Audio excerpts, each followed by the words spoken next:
Padre, ¿cómo te lo planteo sin que suene a maroma, pues dicen los opositores? Pero tú vienes por años hablando de una impunidad y de una violencia contra los migrantes. De hecho, desde aquellos años cuando nos conocimos, hablabas de que México estaba convertido en una gran fosa clandestina. Muchos migrantes que eran secuestrados, eran las mujeres violadas, los hombres asesinados, muchas veces terminaban forzados al crimen organizado.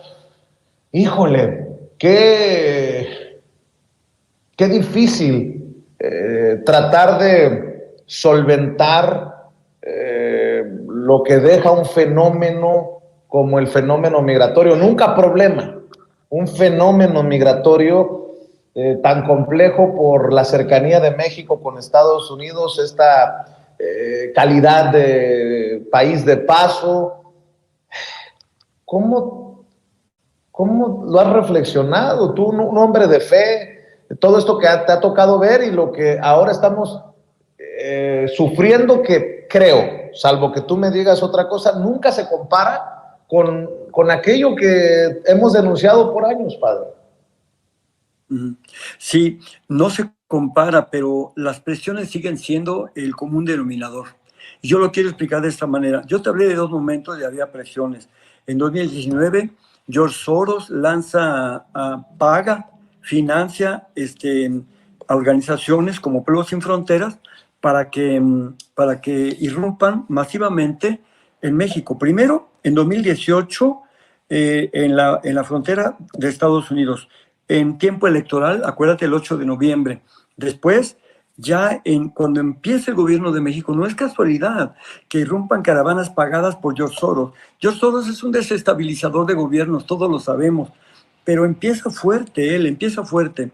Y luego, con lo de Donald Trump, igual, desestabilizan la situación porque tienen que sacar al Instituto Nacional de Migración de su ámbito orgánico administrativo normal y lo mandan a Relaciones Exteriores. A partir de ese momento, el instituto camina solo, camina solo. Pero fíjate, viene más o menos, sí, con una política de contención, pero más o menos normal. Pero yo donde percibo que hay un quiebre, fíjate, y lo tengo bien documentado, es el 20 de agosto de 2021, ¿va? Pasando ya la pandemia y todo esto, vuelve a haber presiones más fuertes de Estados Unidos. Y entonces, fíjate lo que hace el Instituto Nacional de Migración. El 20 de agosto, que es un sábado, empieza a quitar a los migrantes las visas. Incluso a algunos les quitaron el pasaporte, es un delito internacional, pero también les empiezan a quitar oficios de salida, eran poco, pero otros documentos, ¿no? Hasta inclusive unas tarjetas de refugiado, se los quitan y entonces los detienen y los regresan y los deportan. Esta fecha, al día siguiente, que es domingo, hacen un operativo, fíjate, insisto, todo por las presiones de Estados Unidos, hacen un operativo en 50 puntos de la República Mexicana. Esto ya es el domingo. Entonces, al miércoles siguiente, que es el 25,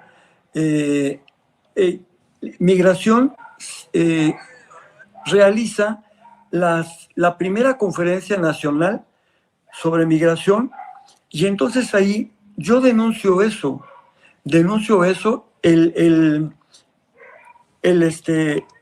doctor Garduño pide perdón, ofrece disculpas, pide perdón, y yo digo, está bien, aceptadas las disculpas, pero que no se vuelva a repetir. Pues sucede que sí se repitió. El comisionado no pudo por las presiones de Estados Unidos evitar eso. Y siempre vino. Y mi lucha fue siempre, no pueden no respetar un documento oficial, tienen que respetarlo. Y entonces los que iban conmigo, los que iban de parte mía del albergue, lograba yo que los detuviera, que si los detenían, los dejaran ir, pero todos los demás no. Entonces yo siempre preguntaba cuando me reunía con ellos, siguen las presiones de Estados Unidos y me decían siempre sí y muy fuertes. O sea, que eran las que determinaban propiamente la no libertad de la migración mexicana para poder tener otro tipo de tratamiento más libremente con los hermanos, sobre todo del sur. Es lo que yo testigo, lo que yo vi. ¿Tú crees que no estaban informando correctamente al presidente Andrés Manuel López Obrador, padre? Mira, yo te voy a decir algo, ¿eh? En aquel entonces, cuando yo vi eso, yo no me conformé con la información que se estaba dando, y entonces yo le mandé a él una reseña de lo que estaba pasando. Sí le informé, pero al mismo tiempo había dos fuentes de información.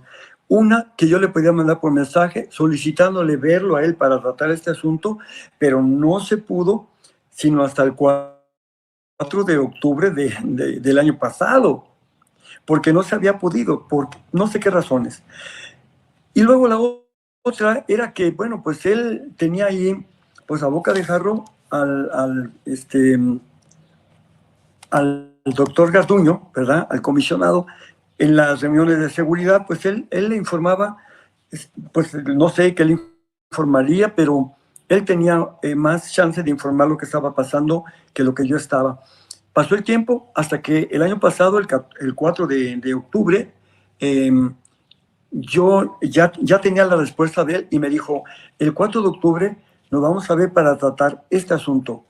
Pero sucede que yo estaba en Tijuana y sucede que yo tenía una agenda en California y no podía regresarme. Entonces, con mucha pena le dije, discúlpame que no pueda asistir a esta reunión, pero no puedo, yo tengo una agenda muy apretada y no puedo. Entonces, le dije, por favor, hay que poner otra fecha en cuanto se pueda. Y esa fecha, en cuanto se pudo, fue el 15 de marzo de este año.